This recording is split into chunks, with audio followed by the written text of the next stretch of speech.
Wabarakatuh. Innal hamdalillah nahmaduhu wa nasta'inuhu wa nastaghfiruh wa na'udzu billahi min syururi anfusina wa min sayyiati a'malina may yahdihillahu fala mudhillalah wa may yudlil fala hadiyalah. Asyhadu an la ilaha illallah wahdahu la syarikalah wa asyhadu anna Muhammadan abduhu wa rasuluhu alladzi la nabiyya ba'da. Qala Allah Ta'ala fi kitabihil karim ya ayyuhalladzina amanu taqullaha haqqa tuqatih wa la tamutunna illa wa antum muslimun. Ya ayyuhan nasu taqu rabbakumul ladzi khalaqakum min nafsin wahidah wa khalaqa minha zawjaha wa batha minhuma rijalan katsiran wa nisaa'a wattaqullaha alladzi tasaaluna bihi wal arham innallaha kana 'alaikum raqiba. Ya ayyuhalladzina amanu taqullaha wa qulu qawlan sadida yuslih lakum a'malakum wa yaghfir lakum dzunubakum wa may yuti'illaha wa rasulahu faqad faza fawzan 'azima amma ba'du. Alhamdulillah, segala puji hanya milik Allah Subhanahu wa taala. Kita memohon berlindung serta bertobat kepadanya, dan kita bersaksi bahwasanya tidak ada Tuhan yang berhak disembah kecuali Allah Subhanahu wa taala. Salawat dan salam tidak lupa senantiasa kita curahkan kepada Nabi kita Nabi Muhammad sallallahu alaihi wasallam beserta keluarganya, sahabatnya, tabi'in, tabi'ut tabi'in, dan kepada para pengikutnya yang senantiasa istiqomah berpegang teguh di atas sunnahnya Nabi Muhammad sallallahu alaihi wasallam hingga akhir zaman.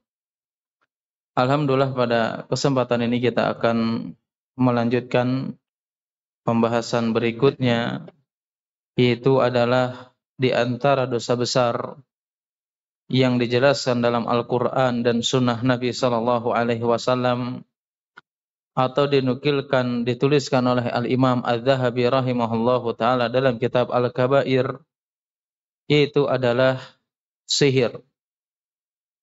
Apalagi ya zaman sekarang yang mungkin hampir kita semuanya mengetahui hal-hal yang berkaitan dengan sihir, hal-hal yang berkaitan dengan perdukunan, ya. Pada zaman sekarang itu sudah menjadi hal yang biasa. Berbeda mungkin beberapa tahun ke belakang. Saya juga masih ingat ya, dulu waktu masih kecil ya, maksudnya sekarang juga masih kecil sebetulnya, waktu kecil banget gitu. Dulu nggak ada di televisi atau di televisi lah ya, dulu kan belum ada ya medsos seperti sekarang. Itu malu untuk terang-terangan mengiklankan tentang sihir, tentang ramalan ya, tentang perdukunan ya, meskipun memang kalau ramalan-ramalan kayak gitu dari dulu sudah ada, meskipun lewat majalah ya atau lewat televisi ditayangkan. Sampai kita pengen tahu bintang kita itu lahirnya kapan ya. Apakah bintangnya apa? Itu malam minggu biasanya nongkrong di rumah pengen tahu bintangnya ya. Ini itu sudah terjadi sejak dahulu kala. Ya khususnya di negeri kita. Cuman memang itu tidak seterang-terangannya apa? Terang-terangan zaman sekarang. Dulu mau iklan tentang perdukunan saja, itu kalau di TV itu harus nunggu tengah malam. Ya, tengah malam baru ada iklan perdukunan. Ketik rek spasi gitu ya. Nah, pengen tahu nasib, rezeki, jodoh, ketik rek spasi titik-titik. Nah, itu malam terjadinya. Berbeda zaman sekarang, apalagi sekarang dibumbui dengan dongeng-dongeng. Ya, dengan dongeng-dongeng yang berhubungan atau yang berkaitan dengan dongeng berkaitan dengan nenek moyang terdahulu. Sehingga seolah-olah ini adalah bagian daripada agama. Dan sekarang terjadi bukan hanya sekedar ya dukun yang kita kenal. Sekarang terjadi seseorang yang mengaku sebagai ustadz, kiai, dan yang lainnya dibumbui dengan berbagai macam dongeng. Ya, bisa terbang lah, bisa apa. Ya, macam-macam lah. Nah, ini sebagai apa? Sebagai semakin laris lagi.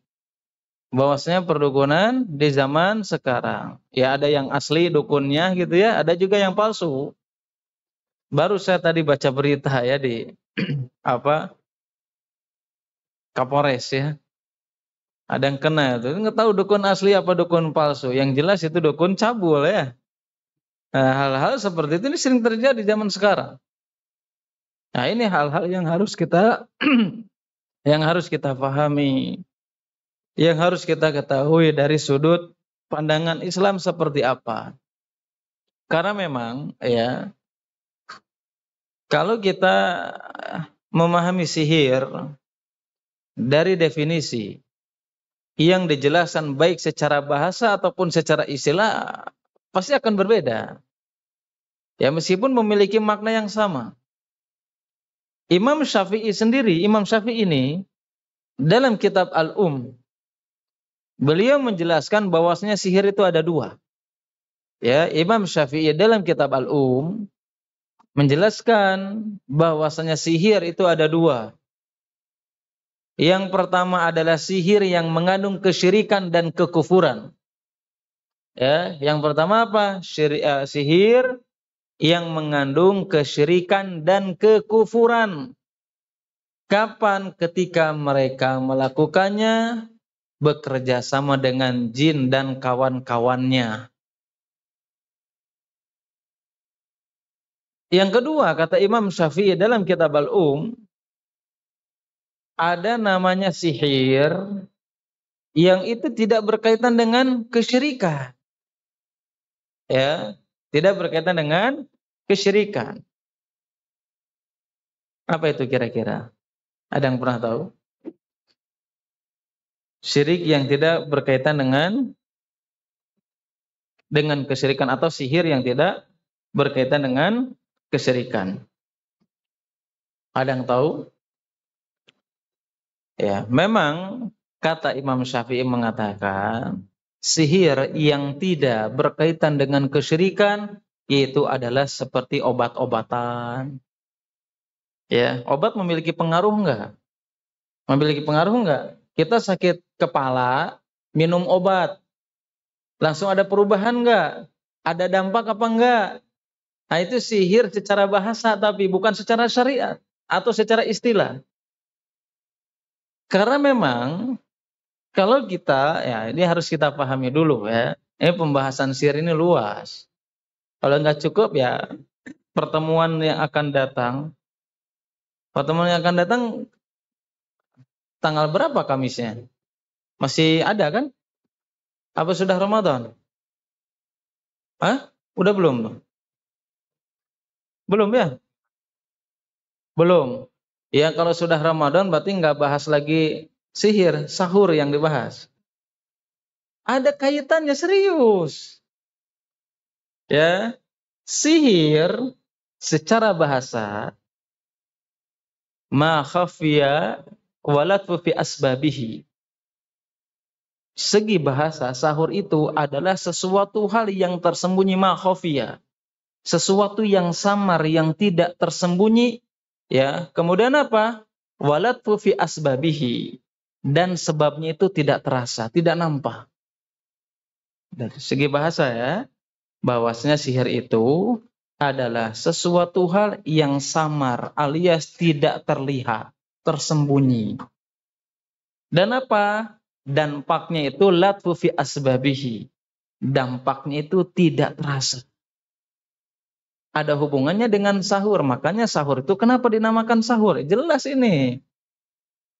Karena sahur itu dilakukan ketika tidak terlihat oleh orang lain kapan subuh. Makanya hampir sama asal katanya apa? Sahur dan sihir. Jadi pas tepat aja ini mah ya, pas tepat aja nanti bulan depan sahur kan begitu. Ini secara bahasa. Ya, ma khafiyah adalah sesuatu yang tidak nampak. Tapi sebabnya itu sangat lembut, nggak kerasa. Ya, makanya wajar.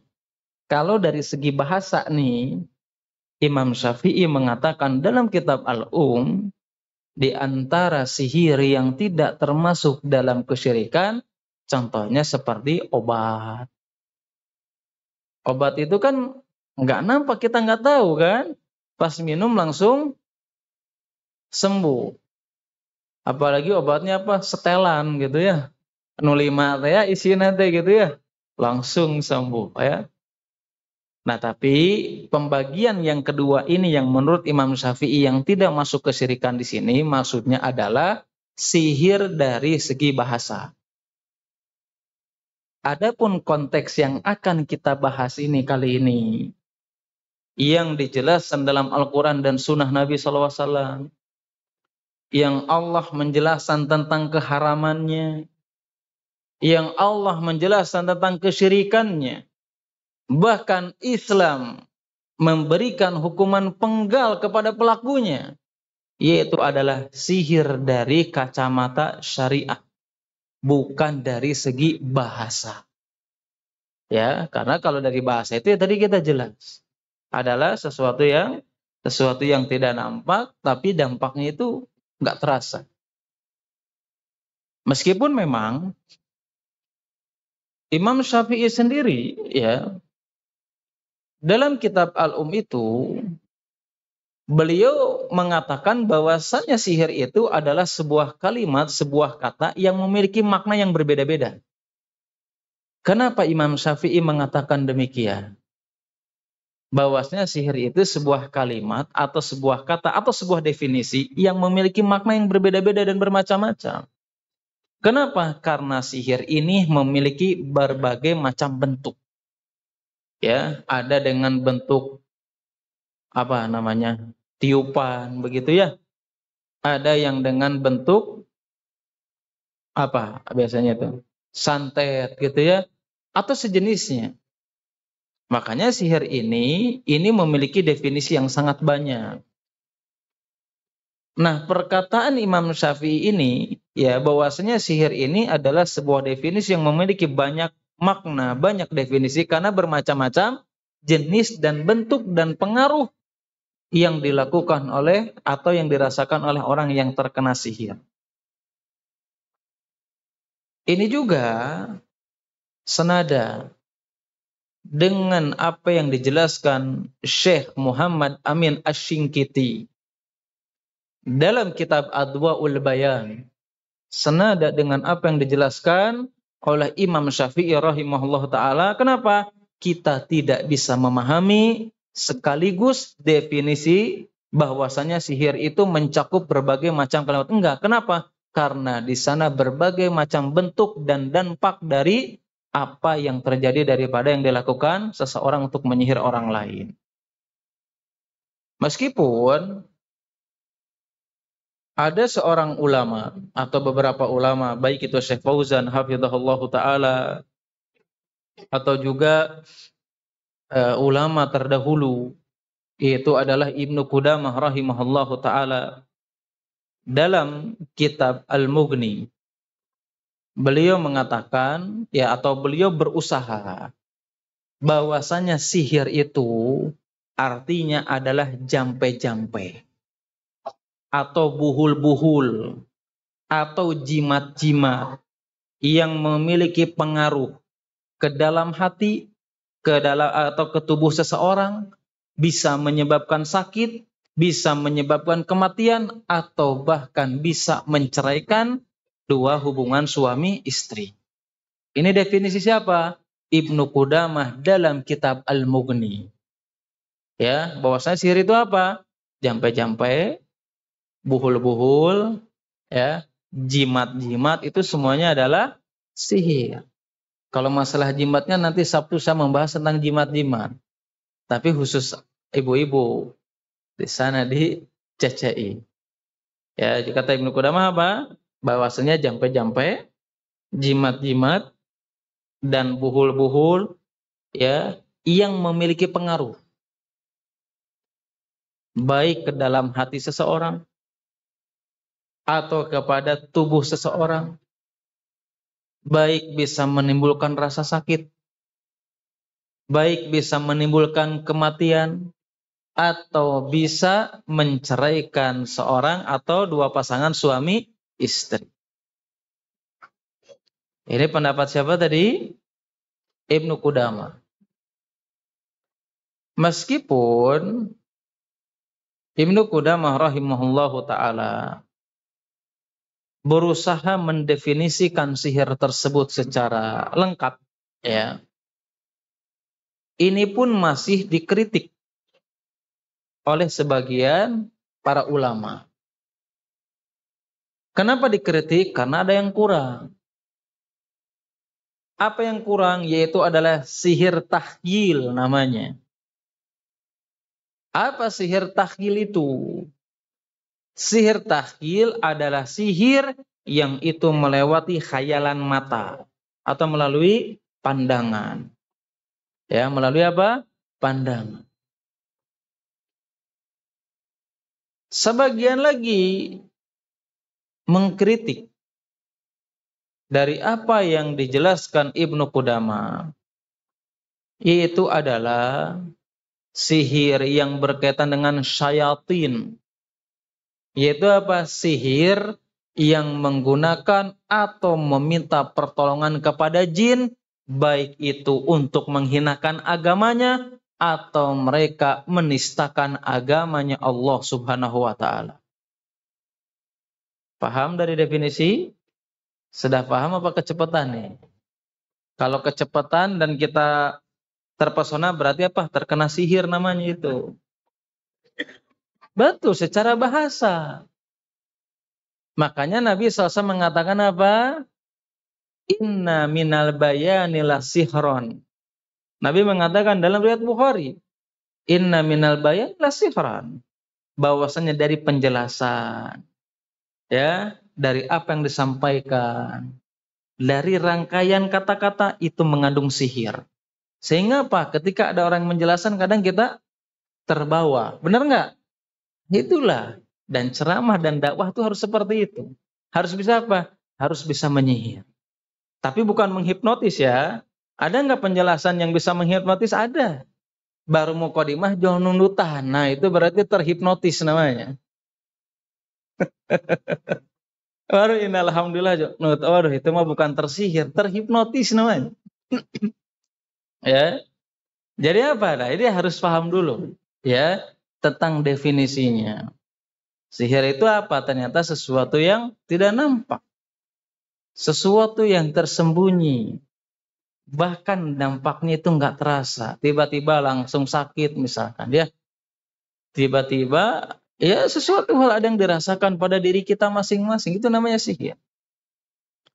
Meskipun tadi para ulama ya menjelaskan kepada kita semuanya tentang apa? Tentang definisi dari sihir itu sendiri.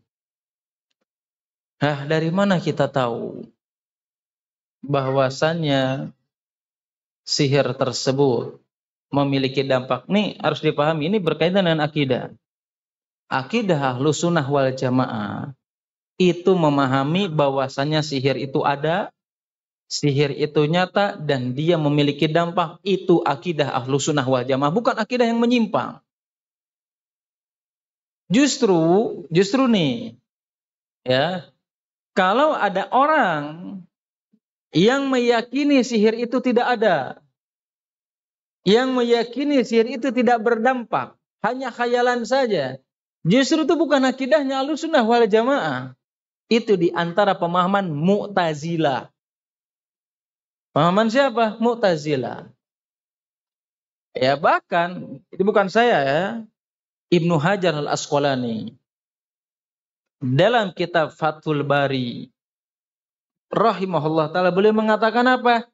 Di antara ahli bid'ah. Ini beliau yang mengatakan. Di antara ahli bid'ah, mereka mengingkari tentang apa? Mengingkari tentang sihir, bahkan tentang sihir yang terjadi kepada Nabi Shallallahu Alaihi Wasallam. Ya ternyata apa? Kalau kita merujuk perkataannya Ibnu Hajar, berarti mereka bukan Ahlus Sunnah wal Jamaah. Berarti apa? Ahlul bid'ah yang mereka mengingkari tidak adanya sihir atau tidak memiliki dampak. Bahkan ada seorang ulama yang mentaklik ya perkataannya Hafidz Ahmad Al-Hakami dalam kitab I'lamus Sunnah wal Mansurah. Beliau mengatakan bahwasanya ini penjelasan akidah Ahlussunnah wal Jamaah. Beliau menjelaskan bahwasanya sihir ini adalah sesuatu hal yang ada secara hakikat dan itu akan terjadi atas izin Allah Subhanahu wa taala. Berarti apa? Sihir itu ada, bukan sesuatu hayalah. Nah, makanya ada ulama yang lain yang mentaklik kalimatnya ini. Perkataannya Syekh atau Hafidz Ahmad Al-Hakami itu ditaklik oleh ulama lain. Bahwasanya apa? Beliau mengatakan bahwasanya sihir itu ada dan tidak ada yang mengingkari. Kecuali siapa? Kecuali orang yang sombong atau mengingkari dari apa yang dibawa oleh Nabi Shallallahu Alaihi Wasallam.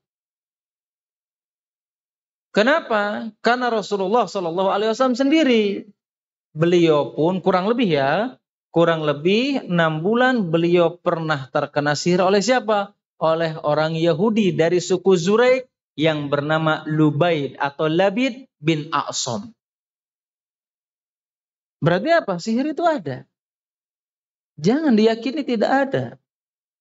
Kalau kita meyakini tidak ada, bahkan meyakini tidak ada dampaknya, ya coba baca firman Allah Subhanahu wa taala dalam surat Al-Baqarah ayat 102. Ya, yufarriquna bainal mar'i wa zawjih. Ketika menjelaskan apa? Tentang Nabi Sulaiman alaihi salam. Tentang apa? Bibabila Harut wa Marut yu'alliman. Tentang 2 malaikat yang diutus oleh Allah Subhanahu wa taala di negeri Babil, Harut wa Marut. Yu'alliman, mengajarkan apa? Sihir. Sebagai apa? Sebagai bentuk ujian. Allah yang mengatakan mengajarkan sihir sebagai bentuk ujian. Berarti ada apa enggak? Jelas ada. Ya, makanya Allah memerintahkan kepada malaikat tersebut, nih ujian nih. Ente kalau ngajarin sihir ini, ada orang yang mau belajar apa enggak? Ujian. Bahkan apa bisa dikatakan dampaknya yufarriquna bainal mar'i wa zawji. Ternyata ada dampak yang bisa apa? Merusak hubungan rumah tangga. Oh, ini dampak yang sangat luar biasa. Ya, berarti apa? Kalau Allah mengatakan sihir itu ada, dampaknya sudah ada juga. Bisa apa tadi? Bisa merusak hubungan suami istri. Kemudian apa? Mendatangkan madorot. Dalam surat Al-Baqarah itu sendiri. Mendatangkan madorot kapan? Atas izin Allah Subhanahu wa taala. Ada 2 dampak. Ya, pertama Allah mengatakan sihir itu ada. Yang kedua menjelaskan tentang 2 dampak. Ya, terpisahnya suami istri dan mendatangkan keburukan dan madorot kepada siapa? Kepada orang yang disihir atas izin Allah Subhanahu wa taala. Kenapa dalam ayat tersebut ya Allah Subhanahu wa taala memberikan contoh di antara dampak sihir tersebut yaitu adalah akan terpisahnya hubungan suami istri. Para ulama menjelaskan bahwasanya ikatan yang paling kuat bahkan terkadang lebih kuat daripada hubungan seorang ibu dan anak. Lebih kuat daripada hubungan kakak dan adik, yang paling kuat itu adalah hubungan apa? Pernikahan. Suami istri. Maka Allah ingin menjelaskan kalau hubungan suami istri saja, yang ini ikatan paling kuat itu bisa hancur dengan sihir, maka hubungan-hubungan yang lain itu akan mudah bagi setan untuk menghancurkannya. Nah, yang jadi pertanyaan itu, kenapa ada orang yang mengingkari sihir ini? Padahal Allah Subhanahu wa taala sudah jelas memiliki dalil atau menjelaskan dalam ayat tersebut tentang dampak dari sihir yang dilakukan seseorang sebagai dalil bahwasanya sihir itu ada. Atau ya wajar, tadi ada yang mengatakan apa? Sebagian ulama mengatakan tidak ada orang yang mengingkari menolak sihir kecuali siapa? Kecuali orang yang sombong atau mengingkari dari apa yang dibawa oleh Rasulullah sallallahu alaihi wasallam. Dalam hadis Nabi sallallahu alaihi wasallam yang lainnya yang diriwayatkan Bukhari dan Muslim, bahwasanya Nabi sallallahu alaihi wasallam bersabda, "Man tasabbaha bi sab'in sab'a marrat atau sab'a tamaratin ajwatan." Kata Nabi SAW mengatakan, barang siapa man tasabbaha bi sab'i tamaratin ajwatan. Barang siapa yang di pagi hari dia memakan 7 butir kurma ajwa, la yadurru dzalikal yauma summun wala sihrun. Kata Nabi SAW mengatakan siapapun yang di pagi hari mengkonsumsi 7 butir kurma ajwa, la yadurru dzalikal yauma summun wala sihrun. Maka pada hari itu orang tersebut akan terhindar atau selamat dari racun dan sihir. Hadis ini bukan hanya sekadar menjelaskan tentang kurma aja. Apalagi mau Ramadan. Ya, cocok nggak tuh? Cocok ya. Tapi hadis ini ingin menjelaskan apa? Sebagai dalil berikutnya dari sunnah. Dari hadis Nabi SAW sebagai penegasan bahwasanya berarti apa? Sihir itu memiliki dampak. Karena dalam hadis itu Nabi mengatakan apa? La yaduruka dzalikal yaum. Hari itu kalian tidak akan terkena. Terkena apa? Racun ataupun sihir, berarti memiliki dampak. Berarti hadis ini apa? Sebagai penegasan, pendalilan bahwasanya akidah Ahlus Sunnah wal Jamaah meyakini tentang adanya sihir. Bahwasanya akidah Ahlus Sunnah wal Jamaah meyakini bahwasanya sihir itu memiliki dampak. Ya, ini yang harus kita pahami. Makanya wajar ya ketika di dalam pemahaman atau yang diyakini dalam akidah Ahlus Sunnah wal Jamaah, karena mereka memiliki atau dampak dari sihir tersebut, makanya para ulama itu menghukumi orang-orang yang mempelajari ilmu sihir. Imam Malik rahimahullahu taala, begitu juga dikuatkan oleh Imam Ahmad rahimahullahu taala, bahwasanya orang yang mempelajari sihir, baik dia belajar dan mengajarkannya tanpa menggunakannya, maka dia telah kufur. Siapa yang mengatakan? Imam Malik, bukan saya. Ya, bukan Wahabi juga, bukan. Ya, bahwasanya siapapun yang mereka belajar dan mengajarkan meskipun tidak menggunakannya sihir tersebut, maka dia telah kufur. Maka dia telah kufur, alias bisa keluar daripada agama Islam. Dari mana? Nanti kita jelaskan dalil-dalilnya. Kenapa? Karena sihir tersebut apa? Bukan hanya sekedar mengandung kesyirikan, tetapi di dalamnya mengandung kedzaliman. Ya, memiliki dampak untuk orang lain. Ya. Bahkan apa? Bukan hanya sekedar tadi yang dijelaskan oleh Nabi SAW atau dalam surat Al-Baqarah ayat 102. Bahkan dalam firman Allah Subhanahu wa taala yang sering kita baca. Ayat yang keempat kalau nggak salah ya, dari surat Al-Falaq. Apa ayat keempat? Min syarri naffatsati fil uqad. Meminta perlindungan dari sihir-sihir wanita. Ya, berarti sihir ada apa enggak? Jelas ada. Bahkan di situ dikatakan apa? Dari keburukan sihir wanita yang melalui buhul-buhul. Ada sihir itu.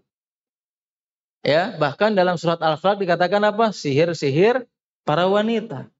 Kenapa kira-kira wanita di situ jelaskan? Kenapa gitu enggak sihir-sihir bapak-bapak gitu? Kenapa? Hah? Kenapa? Ada yang tahu? Para ulama ahli tafsir menjelaskan kenapa dalam surat Al-Falaq itu berlindung dari keburukan sihir-sihir yang dilakukan oleh para wanita. Ternyata menurut ulama ahli tafsir nih, bahwasanya dulu bangsa Arab mayoritas yang suka bermain sihir adalah perempuan. Ini satu alasannya. Alasan yang kedua, kenapa di situ perempuan? Ini ulama ahli tafsir lagi yang menjelaskan. Bahwasanya apa? Karena mayoritas perempuan yang melakukannya. Karena itu bercampur dengan sifat dasar keburukan wanita. Sehingga apa? Sehingga mereka bermain sihir antara keburukan dirinya digabungkan dengan keburukan yang dilakukan oleh jin, oleh setan yang mereka meminta pertolongan kepada mereka. Hati-hati Pak. Ya, nanti macam-macam disihir lagi sama istrinya. Disihirnya apa? Disihirnya apa? Sihirnya poligami Pak. Mungkin enggak. Kemudian ya, para ulama juga menjelaskan ketika menafsirkan firman Allah Subhanahu wa taala, meminta perlindungan kepada Allah Subhanahu wa taala dari penyihir-penyihir wanita. Dari apa? Dari buhul-buhul yang ditiupkan. Nah, ini ada pendapat sebagian ulama, kalau kita meruqyah, ini pendapat sebagian ulama ya, kalau kita meruqyah itu tidak boleh ditiupkan. Kenapa? Karena menyerupai wanita-wanita tukang sihir yang berlandaskan dengan firman tersebut. Ini sebagian pendapat. Tetapi pendapat tersebut ini dibantah oleh siapa? Oleh Imam Al-Qurtubi dalam tafsirnya. Bahwasanya apabila ketika kita meruqyah setelah membaca ayat-ayat Allah Subhanahu wa taala, membaca firman-firman Allah Subhanahu wa taala, maka boleh untuk ditiupkan sebagaimana Nabi sallallahu alaihi wasallam pernah melakukannya. Jelas? Ya, meskipun ada sebagian ulama yang tidak membolehkan ditiup karena menyerupai para perempuan yang mereka bermain sihir. Tapi Imam Al-Qurtubi ya membantah pendapat tersebut. Beliau membolehkan ketika meruqyah untuk untuk meniupkannya ketika sudah membaca firman Allah Subhanahu wa taala, karena Nabi Shallallahu alaihi wasallam pernah melakukannya. Kemudian apa yang menjadikan dalil ya termasuknya bahwasanya sihir ini termasuk daripada dosa besar. Ternyata Allah Subhanahu wa taala menjelaskan, atau di antara dalil yang digunakan oleh Imam Az-Zahabi rahimahullahu taala dalam kitab Al-Kabair hanya beberapa dalil saja ya. Di antaranya surat Al-Baqarah ayat 102 ya. Ada yang hafal enggak surat Al-Baqarah ayat 102? Ada yang hafal enggak? Yang hafal saya kasih hadiah. Ada yang hafal enggak? Hah?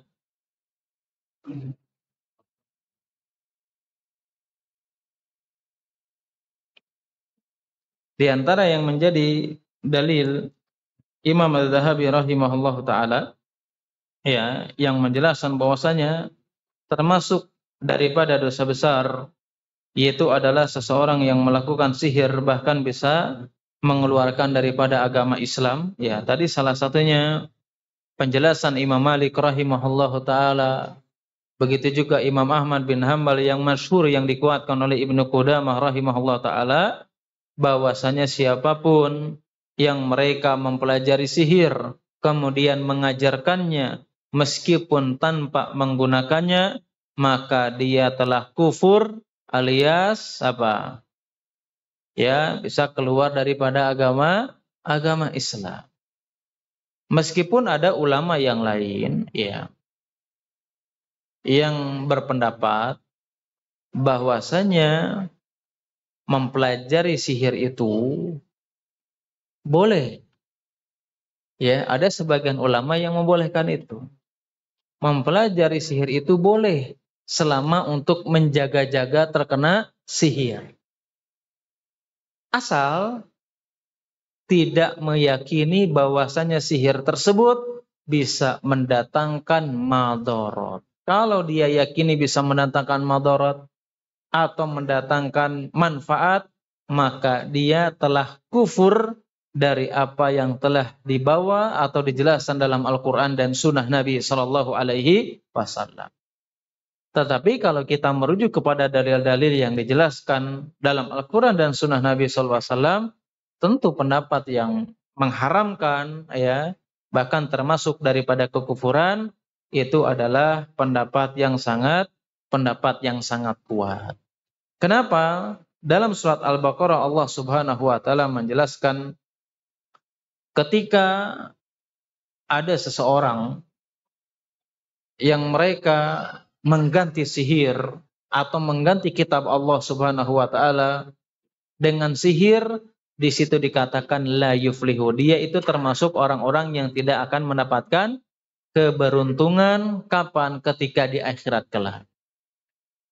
Nah, para ulama memiliki kaidah. Setiap ayat yang menjelaskan suatu amalan atau yang menjelaskan suatu perbuatan yang Allah Subhanahu wa taala mengatakan dia tidak termasuk orang yang beruntung, itu menunjukkan tentang kekufuran. Ya, contoh misalkan dalam surat Al-Mu'minun, kalau nggak salah ayat 117. Di situ Allah Subhanahu wa taala mengatakan apa? Wa man yad'u ma'allahi ilahan akhar la burhana lahu bihi innama hisabuhu inda rabbih innahu la yuflihul kafirun. Ya, orang-orang yang meminta kepada selain Allah, yang meminta pertolongan kepada selain Allah pada perkara-perkara yang hanya Allah yang mampu melakukannya. Salah satunya apa? Yang digunakan oleh dukun-dukun, yang biasa digunakan oleh tukang sihir, yang biasa digunakan oleh peramal, atau yang biasa dilakukan oleh orang-orang yang mereka mengakui sebagai kiai, ustadz dan sebagainya. Allah di situ membantah siapapun yang mereka beribadah, menyembah kepada selain Allah Subhanahu wa taala, la burhana lahu bihi. Mereka sedikit pun tidak memiliki dalil. Ya, coba tanya orang yang melakukan kesyirikan, dalilnya mana? Yang menjelaskan bahwasanya kita boleh berdoa kepada orang yang sudah meninggal, ya, atau kepada selain Allah, terserah apapun itu, nggak punya dalil mereka. Ya, dalilnya apa? Dalilnya cuma satu aja mereka sekarang. Dalilnya apa? Wahabi. Itu aja dalilnya. Ya, dalilnya apa? Ente mah Wahabi. Itu aja, nggak punya dalil. Allah yang menantangnya, la burhana lahu bihi. Mereka sedikit pun tidak memiliki dalil. Fa inna ma hisabuhu inda rabbih. Bahkan perhitungannya di sisi Allah Subhanahu wa taala, innahu la yuflihul kafirun. Dan mereka ini adalah orang-orang yang tidak beruntung, alias orang-orang yang tidak memiliki keberuntungan di akhirat. Nggak ada yang bisa merasakannya kecuali siapa? Kecuali adalah mereka-mereka yang kufur, alias orang-orang kafir. Dalam surat Al-Baqarah ayat 102 dikatakan orang yang mengganti kitab Allah Subhanahu wa taala dan dia lebih memilih sihir, lebih memilih jampe-jampe, lebih memilih jimat-jimat, mereka adalah orang yang tidak akan beruntung di akhirat. Berarti apa? Berarti mereka termasuk atau terjerumus kepada kekufuran kapan? Ketika mempelajari, mengajarkan, atau dia mempraktekkan dari sihir-sihir yang dia pelajari. Jelas sampai di sini? Itu satu. Yang kedua, dari sisi pendalilan, bahwasanya sihir atau tukang sihir atau yang melakukan sihir adalah mereka kafir alias kufur, sama dalam ayat itu juga. Di situ dikatakan apa? Bahwasanya Sulaiman itu tidak kafir. Kenapa Sulaiman tidak kafir di situ? Karena tidak melakukan sihir. Siapa yang kafir ketika itu? Adalah setan-setan yang mereka melakukan sihir tersebut. Berarti apa? Ini dalil yang sangat kuat. Bahwasanya apa? Sihir menyihir adalah perbuatan kufur yang diharamkan oleh Allah Subhanahu wa taala dan Rasul-Nya. Ya, bahwasanya siapapun yang mempelajari sihir tersebut itu adalah perbuatan kekufuran. Apalagi ya sekarang sudah menjadi tradisi hal yang biasa. Padahal Allah Subhanahu wa taala dalam ayat lain, dalam surat Yunus ayat 77, di situ dijelaskan la yuflihu sahirun. Apa? La yuflihu sahirun. Bahwasanya tukang sihir itu sampai kapanpun tidak akan pernah bahagia. Ya, tukang sihir itu tidak akan pernah beruntung. Artinya apa? Kalau dia tidak beruntung berarti apa? Innahu la yuflihul kafirun. Berarti mereka termasuk orang-orang yang kufur alias keluar daripada agama Islam. Siapa mengatakan? Allah Subhanahu wa taala. Ya, dari sisi dalil-dalil yang kita jelaskan tadi, baik dalam surat Al-Baqarah ataupun dalam surat yang lainnya. Adzan ya, nanti dilanjut insyaallah. Setelah surat Isya kita lanjut sedikit. Subhanakallahumma wa bihamdika asyhadu an la ilaha illa anta astaghfiruka wa atubu ilaik. Wassalamualaikum warahmatullahi wabarakatuh.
Assalamualaikum warahmatullahi wabarakatuh. Alhamdulillahilladzi arsala rasulahu bil huda wa dinil haqqi liyudhhiru ala dini kullihi wa kafa billahi syahida. Tadi kita jelaskan bahwasanya di antara dalil yang menjelaskan kepada kita semuanya tentang haramnya bahkan termasuk daripada kekufuran, yaitu adalah ketika seseorang mempelajari sihir atau mengajarkan bahkan menggunakan ilmu sihir tersebut. Salah satu dalil yang dinukilkan oleh Al-Imam Adz-Dzahabi rahimahullahu ta'ala dalam kitab Al-Kabair, itu adalah salah satunya dalam surat Al-Baqarah ayat 102. Bahwasanya di situ ada beberapa hukum yang menjelaskan tentang kekufuran, tentang haramnya seseorang belajar mengajarkan atau menggunakan sihir tersebut. Salah satunya adalah ketika Allah Subhanahu wa taala mengatakan dalam ayat tersebut bahwasanya orang-orang yang mempelajari sihir adalah orang-orang yang tidak beruntung di akhirat. Maka para ulama ahli tafsir mengatakan setiap ayat yang menjelaskan ketidakberuntungan seseorang di akhirat itu menunjukkan kekufuran alias kekafiran dari apa yang telah dilakukan oleh orang tersebut. Kenapa Allah Subhanahu wa taala dalam ayat tersebut ataupun dalam ayat-ayat yang lainnya tadi di antaranya surat Yunus ayat 77 menjelaskan bahwasanya pelaku sihir ya atau yang melakukan sihir tersebut adalah kekufuran jelas ya karena tidak ada yang mereka lakukan dari sihirnya tersebut kecuali mereka meminta pertolongan kepada selain Allah Subhanahu wa taala. Nah, itu di antara alasan atau dasar dalam Islam tentang keharaman, alasan kenapa seseorang diharamkan untuk melakukan sihir. Meskipun memang sihir itu terjadi pada seseorang itu bukan karena sihirnya. Ya, sihir terjadi kepada orang yang disihir itu bukan karena sihirnya, tetapi semuanya atas izin Allah Subhanahu wa taala, atas kehendak Allah Subhanahu wa taala. Tetapi kehendak Allah yang berhubungan dengan kauni. Ya, kehendak Allah yang berhubungan dengan kauni. Kehendak Allah itu ada dua, ya. Ada yang bersifat kauni, ada yang bersifat syar'i. Ya. Kehendak Allah itu ada dua atau ketentuan Allah itu ada dua. Yang pertama adalah kauni, yang kedua adalah syar'i. Kehendak kauni itu seperti apa? Izin Allah secara kauni itu seperti apa? Kehendak kauni atau ketetapan Allah secara kauni, ini kaidahnya biar kita faham ya, biar nanti nggak nanya lagi kenapa Allah tuh nyiptakan orang kafir gitu. Nah tuh terjadi Islam we kabeh kan begitu yang bernya gitu. Nah tuh Allah tuh buat nyiptakan jin jeung setan iblis, nah tuh padahal mah kan begitu. Nah ini yang harus kita pahami berkaitan dengan sihir ataupun berkaitan dengan takdir ataupun berkaitan dengan ketetapan Allah. Bahwasanya ketetapan Allah ada dua. Yang pertama adalah kauni, yang kedua adalah syar'i. Apa itu ketetapan kauni?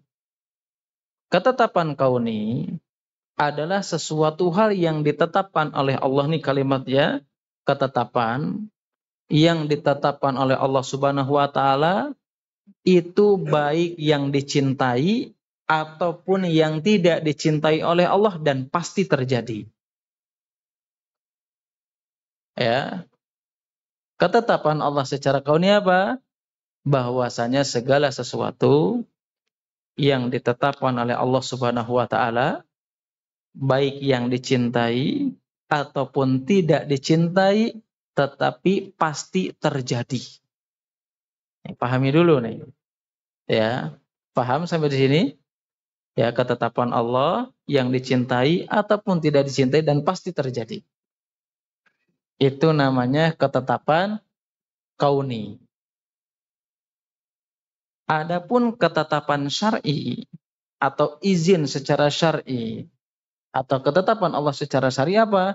Yaitu adalah segala sesuatu yang ditetapkan oleh Allah yang berhubungan dengan sesuatu yang dicintai kadang terjadi dan kadang tidak terjadi.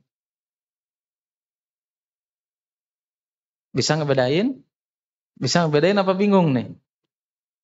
Pusing, bukan bingung lagi, pusing nih. Tadi kan dikatakan bahwasannya, nanti saya kasih contoh. bahwasanya sihir itu bisa terjadi atas kehendak Allah Subhanahu wa taala.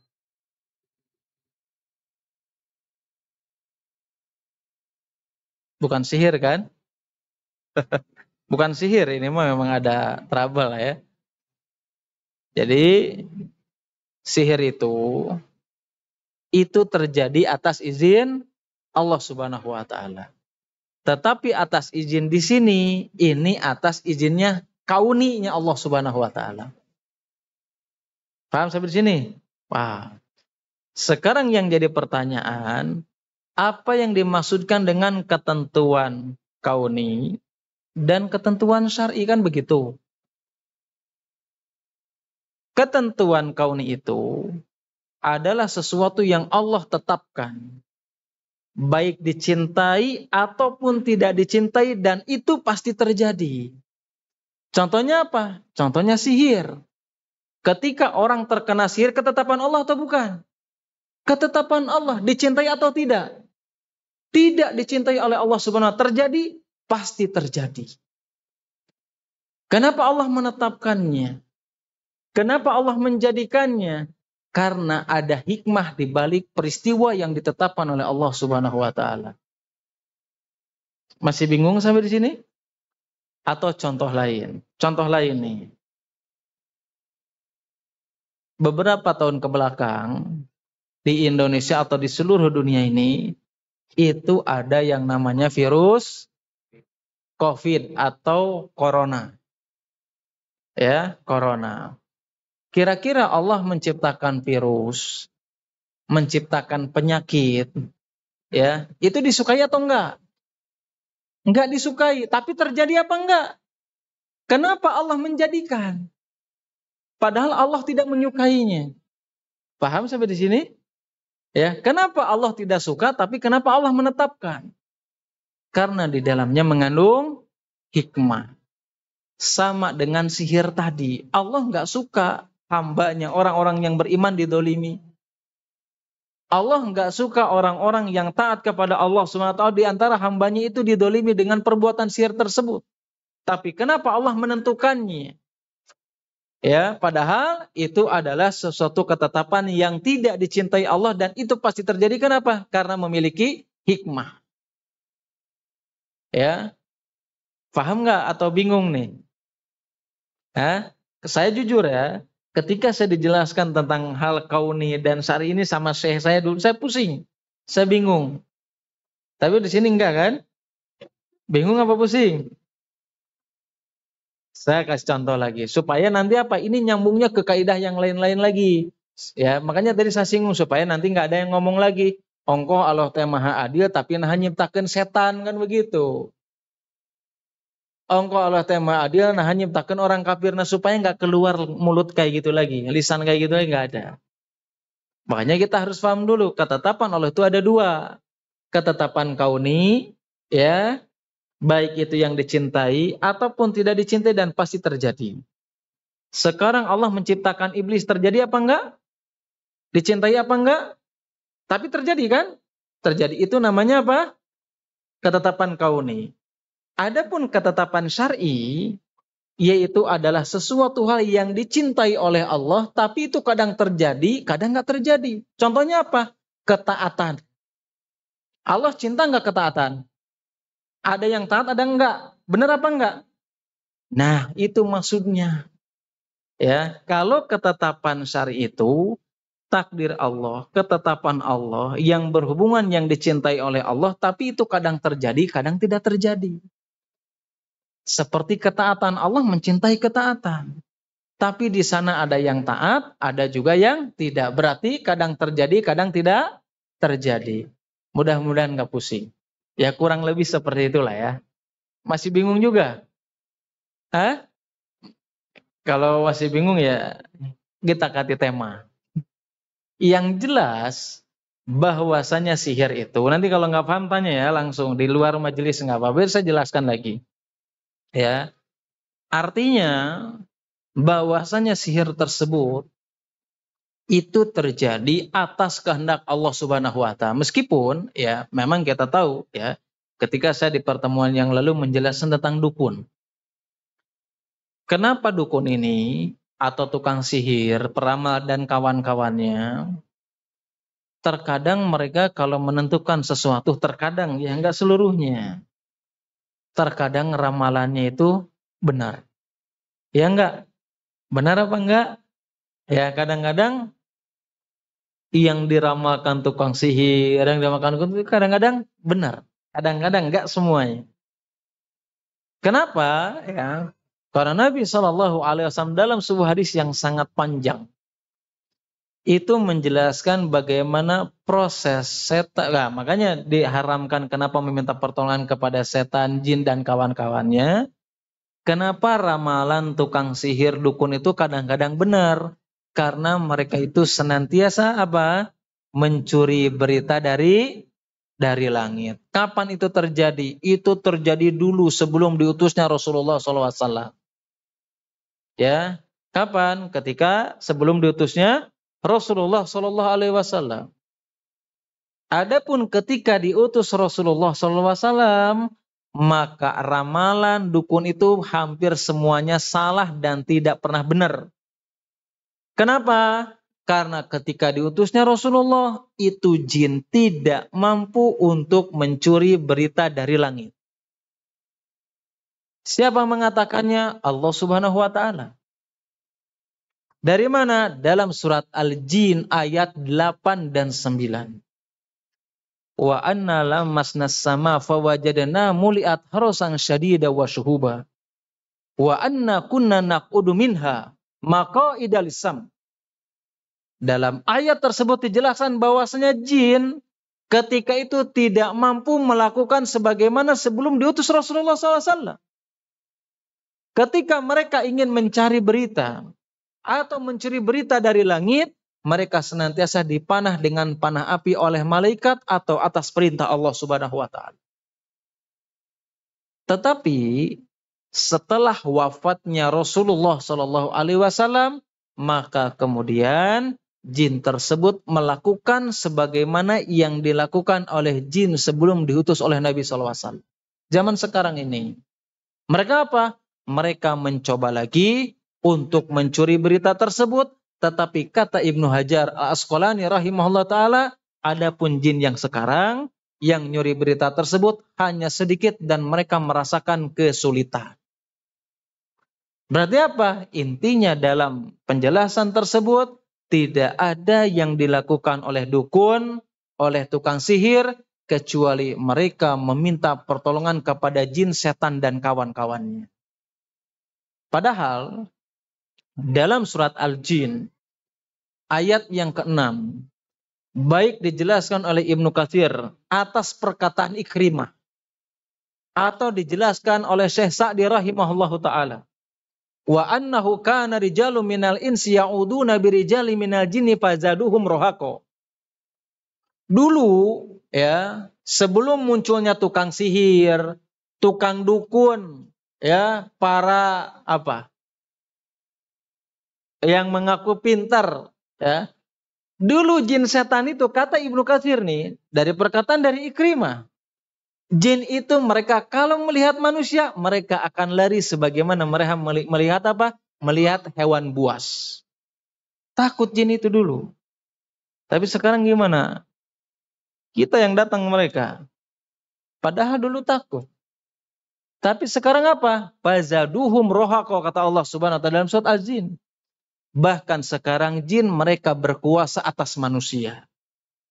Mereka mempermainkan manusia. Mereka semakin sombong, bahkan manusia takut sama jin, sama setan dan kawan-kawannya. Kapan? Ketika mereka meminta pertolongan kembali kepada mereka, bahkan mereka takut kepada jin dan setan tersebut. Ya, akhirnya apa? Fazaduhum rohaqo. Menjadikan apa? Menjadikan mereka sombong. Justru kita semakin takut. Kapan? Ketika kita senantiasa meminta pertolongan terserah dengan dukun ataupun sihir, ketika dia meminta pertolongan kepada selain Allah atau kepada jin dan bala tentaranya. Dan ini sering terjadi bukti. Kalau Allah mengatakan fazaduhum rohaqo, mereka takut dari jin tersebut, buktinya apa? Orang yang percaya sama kayak gituan, Ya terserahlah Nyi Roro Kidul kayak apapun itu. Yang percaya dengan hal seperti itu, ketika mereka telat untuk menyajikan sesajen, pasti mereka fazaduhum rohaqo. Mereka merasakan ketakutan. Rasa khawatir. Kenapa? Aduh, malam Jumat ayeuna can masang sesajen. Ya. Kenapa? Karena berkaitan dengan sihir. Berkaitan dengan dukun. Nah, ini kurang lebih yang dijelaskan dalam kitab Al-Kabair yang dijelaskan oleh para ulama. Kenapa Allah Subhanahu wa taala melarangnya, bahkan termasuk daripada kekufuran, bahwasanya Allah Subhanahu wa taala menegaskan dalam surat Al-Baqarah ayat 102 bahwasanya belajar, mengajarkan dan melakukan sihir adalah termasuk kekufuran yang dijelaskan oleh Allah Subhanahu wa taala. Bahkan dalam sebuah riwayat yang datang dari Ali bin Abi Thalib radhiyallahu taala anhu, ya meskipun memang ada yang melemahkan riwayat tersebut, ya tetapi kita bacakan saja hadis dari Ali bin Abi Thalib bahwasanya Rasulullah SAW bersabda, salah satun la yadkhulunal jannata mudminu khamrin wa qati'ur rahimi wa musaddiqu bisihri. Bahwasanya ada 3 orang yang mereka tidak akan masuk ke dalam surganya Allah Subhanahu wa taala. Yang pertama adalah mudminun khamrin, pecandu minuman keras atau peminum minuman keras. Yang kedua apa? Waqati'ur rahim, yaitu adalah orang yang memutus tali silaturahmi. Dan yang ketiga wa musaddiqu bisihri, bahwasanya orang yang membenarkan para tukang sihir. Kalau seandainya membenarkan saja di antara sebab seseorang tidak masuk ke dalam surganya Allah Subhanahu wa taala, maka terlebih orang-orang yang melakukan atau praktek sihir tersebut, sebagaimana Nabi sallallahu alaihi wasallam dalam riwayat lain menjelaskan, man ata kahinan aw arrafan fasadaqahu bima yaqul faqad kafara bima unzila ala Muhammadin sallallahu alaihi wasallam.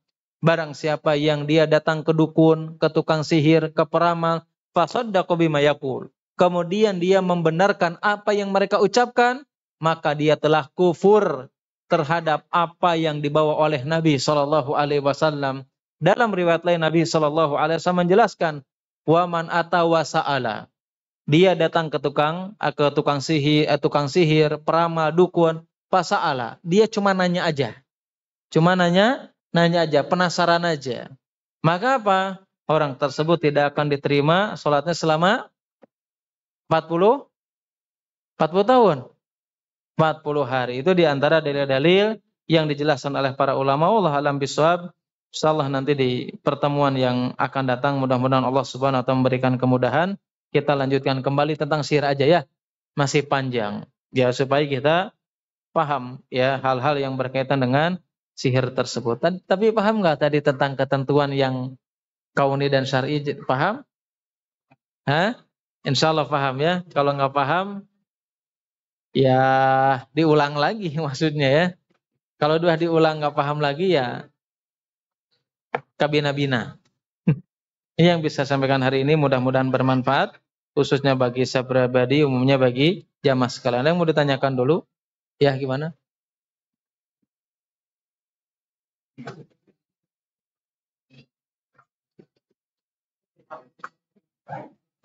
Gimana? Berlaku untuk semua yang cerai? Ya. Ya. Cerai itu kan banyak sebabnya. Ya. Ya paling umum biasanya ekonomi dan yang lainnya lah ya. Tetapi memang ada sebuah hadis dari Abu Hurairah yang sangat panjang selain daripada ayat ini. Bahwasanya setan itu punya singgasana di lautan. Ya, setan itu punya singgasana di lautan. Ini rajanya jin itu di lautan. Tiap hari jin ini, setan ini, tiap hari laporan tuh sama siapa? Sama majikannya. Sama big bossnya setan. Ketika dijelaskan saya sudah menggoda manusia A, B, C dan yang lainnya, itu sama big bossnya setan itu kamu belum melakukan apa-apa. Tapi ketika ada setan di antara mereka yang mengatakan bahwasanya hari ini aku sudah menggoda manusia sehingga dia bercerai satu sama lain. Maka kata bosnya setan mengatakan, engkau adalah berada di sampingku. Bahwasanya engkau telah melakukan sesuatu. Artinya apa? Jabatan yang paling tinggi. Godaan setan atau setan menggoda itu apa? Untuk menceraikan antara suami istri. Yang jadi pertanyaan, apakah, apa tadi teh? Setiap yang bercerai itu adalah diantaranya disebabkan setan. Mayoritas menjelaskan itu diantaranya sebab setan. Wallahu a'lam bishawab. Ya, sebabnya siapa? Setan. Karena setan menginginkan kita bercerai dari pasangan kita masing-masing, terserahlah meskipun alasannya apapun itu. Ya, makanya para ulama mengatakan bahwasanya bercerai itu sebagian ulama mengatakan sesuatu hal yang makruh. Ya, sesuatu hal yang makruh. Tapi kalau sudah terjadi ya gimana lagi? Wallahu a'lam bishawab. Ya, hampir kebanyakan itu disebabkan setan meskipun di antara faktor pendorongnya ekonomi dan lain-lain. Wallahu a'lam bishawab. Ada lagi? Kecepatan nggak tadi menjelaskannya? Terlalu semangat, Pak. Menjelaskan sihir ini memang harus semangat nih. Ya, harus dijelaskan secara betul supaya apa? Supaya tidak merajalela. Ya, karena sekarang itu ya itulah yang terjadi faktanya di zaman kita sekarang. Ya, dikit-dikit sihir, ya, dikit-dikit dukun dan yang lainnya. Apalagi ya itulah karena di antara kaum muslimin sendiri memang kurangnya pemahaman tentang tauhid, ya, sehingga apa ya? Gampang terkecoh dengan hal-hal seperti itu. Gampang terkecoh dengan para dukun, ya, tukang sihir ataupun sejenisnya. Ini yang harus kita pahami. Insyaallah di pertemuan bulan ini terakhir sebelum bulan Ramadan, kita akan melanjutkan pembahasan tentang sihir yang lebih detail lagi insyaallah. Yang belas tadi secara definisi dan secara hukum kita sudah memahaminya. Allah alam bisawab. Nanti ada jenis-jenisnya. Ya, di antara bentuk-bentuk sihir seperti apa? Kan kita sering menemukan kalau sekarang bukan di rumah-rumah, di kendaraan. Ya, ada biasanya bulat gitu ya. Ya, bulat tulisan-tulisan kayak Arab kayak gitu ya. Terus di tengahnya itu ada tulisan apa biasanya? Ada tulisan macam-macam. Biasanya tulisannya kitmir, ya. Coba baca. Ya, raja kan hal-hal seperti itu. Nanti kita jelaskan ya di pertemuan yang akan datang insyaallah. Wallahu a'lam bishawab. Kalau memang tidak yang ditanya, oh ya gimana?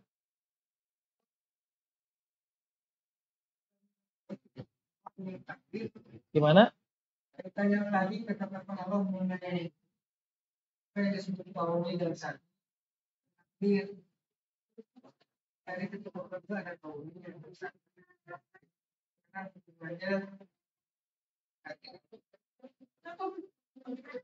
Sananya takdir itu secara bahasa Indonesia apa? Ketetapan apa bukan? Ketetapan. Berarti nih bahasanya nih sekarang saya ganti dengan takdir. Kalau tadi izin atau ketetapan. Takdir Allah Subhanahu wa taala itu ada dua. Takdir itu ketetapan kan? Ya, ketetapan takdir itu ada dua. Yang pertama adalah takdir atau ketetapan kauni, ya. Yang kedua adalah takdir atau ketetapan secara syar'i.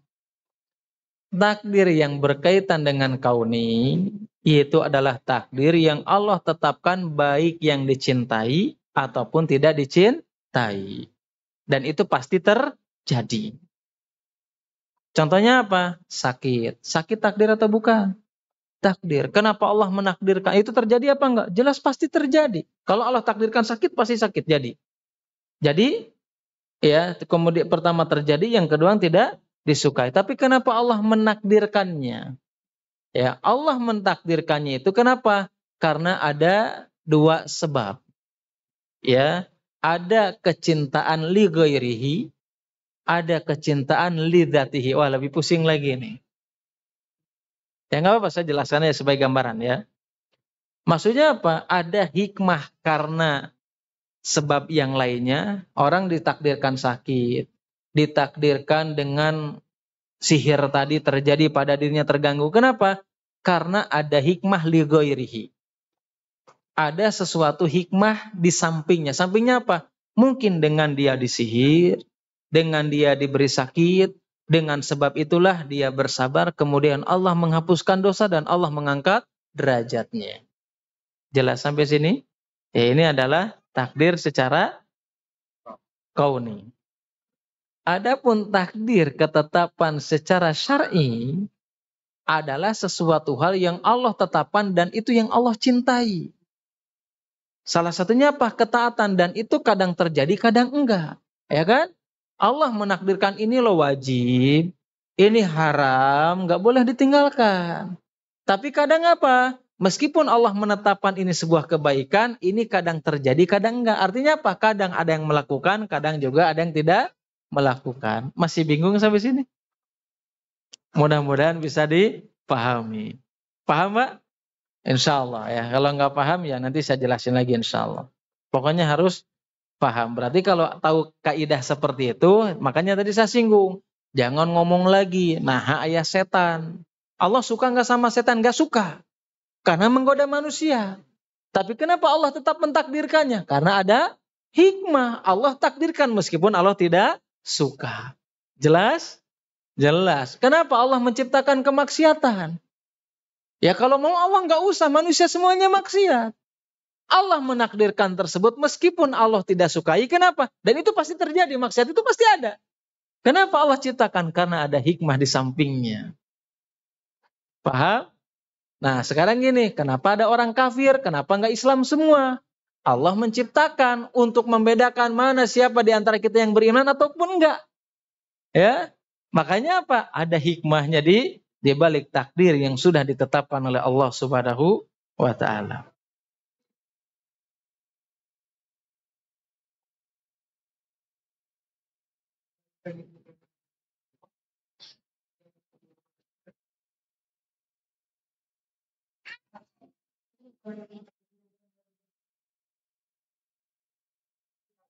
Dalam masalah takdir, ya, Allah itu menciptakan yang namanya kehendak.